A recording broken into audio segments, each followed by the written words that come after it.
नहर जुबैदा एक नेक और सालिया खातून थी। उनके यहाँ काफी तादाद से बच्चियां कुरान पाक की तिलावत किया करती थी। वो एक दफा यहाँ पे आई हज के सिलसिले में। उन्होंने यहाँ पे देखा पानी की किल्लत बहुत ज्यादा है। 1 दिनार से लेके 10 दिनार तक यहाँ पे पानी फरोख्त होता रहा। 1 दिनार से लेके 10 दिनार तक। तभी उसी दौरान उनके साथ शादी की पेशकश आई। बड़े बादशाह की उनके साथ शादी की पेशकश आई। उन्होंने शादी की पेशकश सिर्फ एक शर्त एक पूरी की है, उनका जो हक महर होगा वो अपनी मर्जी से लिखवाएंगे। बात सारी बताने का मकसद ये है कि उनकी मोहब्बत आपने देखनी है। उनकी मोहब्बत कैसी थी? उन्होंने नहर तमीर करवाई उस हक नहर से जिसे नहर जुबैदा कहा जाता है। अभी आपके सीधे हाथ राइट साइड पे अभी आएगी, वो दिखाते भी आप।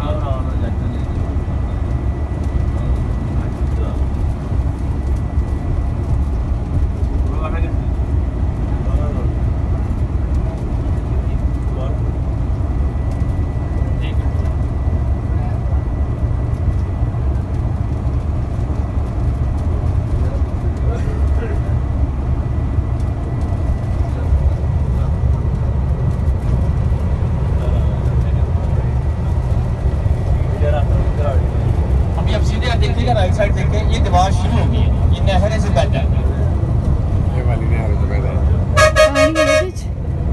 यहाँ से शुरू होगी, लगभग 33 किलोमीटर बताया जाता है। 33 किलोमीटर ये लंबी है।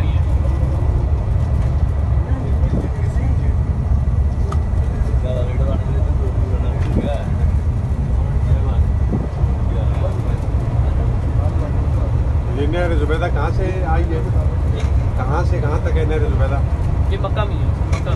इसमें जो कहा जाता है कि ईरान और इराक से आके मिलती थी। काफी अर्सा हो गया ये बंद है।